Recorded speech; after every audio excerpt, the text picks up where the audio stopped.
Oh, Pak Harto, sebenarnya sangat panjang ceritanya, tapi kan Anda tahu rumus kekuasaan kanan. Rumus kekuasaan kanan, baik penguasaan peta keuangan, penguasaan terhadap jaringan modal, penguasaan terhadap aset-aset alam di seluruh Timur Tengah sampai ke Asia Tenggara dan utamanya Indonesia. Itu kan membuat mereka punya satu desain besar untuk supaya hegemoni mereka terhadap negara-negara yang mereka sebut berkembang itu stabil. Maka dilakukanlah berbagai macam tahap-tahap penipuan atau tipu daya jangka panjang yang luar biasa. Dari lahirnya politik kanan dan kiri, sosialisme dan kapitalisme yang sebenarnya itu juga cuman drama ya. Sampai akhirnya terpecahlah Uni Soviet menjadi Rusia dengan negara-negara yang lainnya sampai hari ini. Kemudian terpecahlah Timur Tengah sehingga mereka semua lumpuh ya, sehingga tidak punya daya antisipasi terhadap desain global itu. Termasuk yang paling mengkhawatirkan dan paling diperhitungkan adalah Republik Indonesia. Karena Republik Indonesia punya kekuatan yang berlapis-lapis yang kalau pemerintahannya bisa diakalin dan bisa dikendalikan, belum tentu rakyatnya bisa. Nah, rumus yang mereka lakukan untuk Pak Harto adalah, nek aku wis tahu ngomong biar ngene, Indonesia aku kate kuat secara ekonomi gak masalah asal ojo kupulukan. Dadi macan gak apa-apa tapi aja dadi macan kupulukan. Jadi jatuhnya Pak Harto itu betul-betul hanya karena enter di keyboard komputer ya, yang menghancurkan tata keuangan negara kita di tengah ketergantungan globalnya kan gitu. Dan itu dilakukan oleh konglomerat yang menguasai dunia. Tapi itu hanya salah satu sisi. Sisi lain adalah Pak Harto sendiri memang mau turun. Kalau kita ngelihat ke belakang, Pak Harto itu mulai tahun 89 dia berubah dari orang Islam Jawa menjadi orang Jawa Islam. Ini terminologi saya. Pasaannya dari Golkar ke IJMI, dari tentara merah putih ke tentara hijau dan seterusnya. Kemudian kelemahan-kelemahan selama perubahan ini kemudian ditunggangi dan dimanfaatkan oleh kekuatan-kekuatan global itu. Dilalah kita sendiri memang membutuhkan perubahan. Dan saya termasuk orang yang bersalah pada tahun 98. Artinya sekarang saya berpikir mending Pak Harto tidak turun sebenarnya. Nek ngene iki carane mending Pak Harto terus gak masalah. Paling gak elek tapi untuk gagah ngono lho. Saiki iki lak wis elek mbembet kecerit. Umbelen gak karu-karuan wis, melet alah wis. Katoke diplotrok dhewe wis gak karu-karuan saiki. Nah, ya jadi, tapi saya tidak menyesali dalam arti kehidupan. Saya menyesali dalam arti rute politik saja. Kalau secara kehidupan saya sangat percaya kepada Allah, saya sangat percaya kepada penduduk Indonesia yang jumlahnya lebih banyak daripada yang pernah dicatat oleh sensus-sensus, yaitu makhluk-makhluk yang bermacam-macam, seperti yang tadi bilang ada Sunan Ampel, ada Sunan Kalijogo, ada Wali Kutub, ada 18 penjaga titik-titik terpenting di Nusantara yang sampai hari ini terus-menerus melakukan pertemuan-pertemuan. Dan saya sangat yakin tugas saya adalah seperti yang Anda lakukan, yang seperti Anda alami dan Anda lihat sendiri. Tugas saya adalah memelihara keseimbangan nasional, naik turun, ke kiri, ke kanan, ke depan, ke belakang, itu sampai saatnya nanti tiba di mana ada ketentuan-ketentuan baru yang sekarang belum bisa dirumuskan. Ini aja ya. Benar pandangan politik itu, tapi tidak hanya itu dimensinya. Ini aja ya. Oke, kira-kira seperti itu jawaban saya. Masih ada pertanyaan, tapi tolong ya. Betul kan waktu 98 dulu Cak Nun ikut terlibat dalamnya kan, juga menyesali juga. Nah, apakah nanti jika seandainya Indonesia ini bertransformasi lagi, nanti dalam bentuk ideologi negara, sistem pemerintahan atau seperti apa? Apakah Cak Nun juga nanti ikut terlibat lagi atau mungkin membiarkan juga seperti itu? Saya tidak tahu.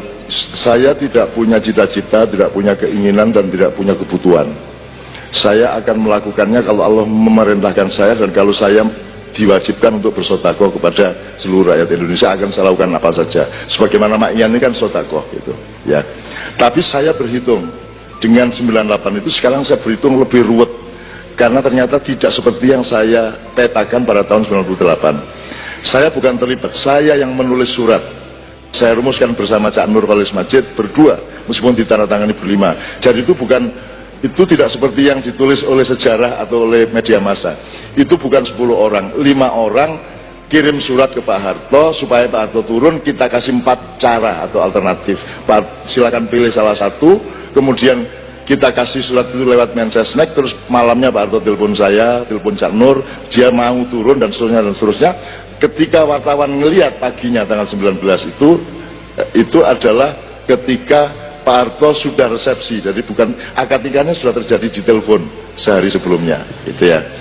Itu pun saya menyesal karena konsep kami tidak dipakai. Konsep kami itu Pak Harto turun, kabinet bubar, MPR bubar, DPR bubar. Kita menyiapkan 45 orang anggota komite reformasi yang akan kita angkat pada tanggal 21 Mei 98 menjadi Majelis Permusyawaratan Rakyat Sementara yang bersidang hari itu juga. Begitu Pak Harto meletakkan jabatan, MPRS itu kemudian akan mengangkat kepala negara sementara ya, hari itu juga dengan memberi tugas agar menyelenggarakan pemilihan umum secepat-cepatnya, paling lambat 6 bulan sampai 1 tahun, sehingga betul-betul reformasi. Kalau yang terjadi kemarin bukan reformasi, itu tambal ban gitu, mengganti ban situ gitu toh. Jadi bukan reformasi, meskipun kita tetap menyebutnya reformasi, dan saya menyesali itu. Sekarang dimensi keruwetannya lebih bermacam-macam. Kalau saya kaitkan dengan pertanyaan yang terakhir tadi, ya apa mahasiswa iki ndelok kahanan carut-marut kayak ngene iki. Menurut saya, selama Anda kuliah, kalau Anda mau demo seperti 98, tidak ada entitas mahasiswa secara nasional. Jadi Anda tidak akan mampu mencapai itu dalam beberapa tahun. Karena tidak ada kekompakan dan kohesi kekuatan kelima, ya, kekuatan kelima.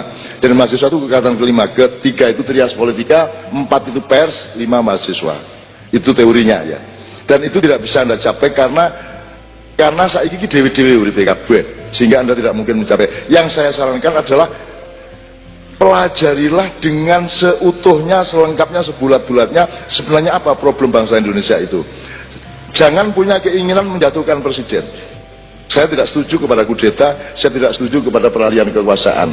Kalau yang saya lakukan itu mengakibatkan presiden jatuh, tidak ada masalah. Ngerti ya maksudnya ya? Aku gak kepingin uang pegatan, tapi nek sing tak lakon iku nggarai dek pegatan urusan dek. Ngono rek. Beda ya Mas ya?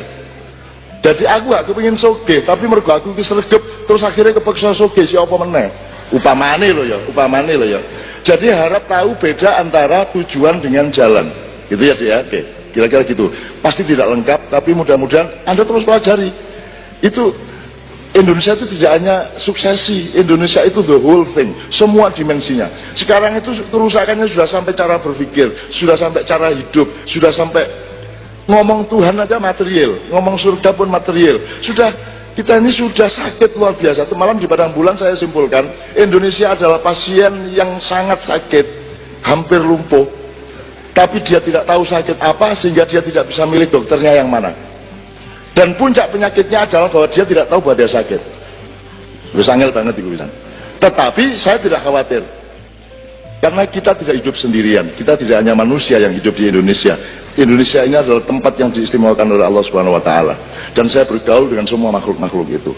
Nah aku tenang-tenang ya, gak masalah. Yang penting awakmu seimbang, uripmu tangguh, hatimu jembar, pikiranmu cerdas, mentalmu tangguh, dan wani menderita.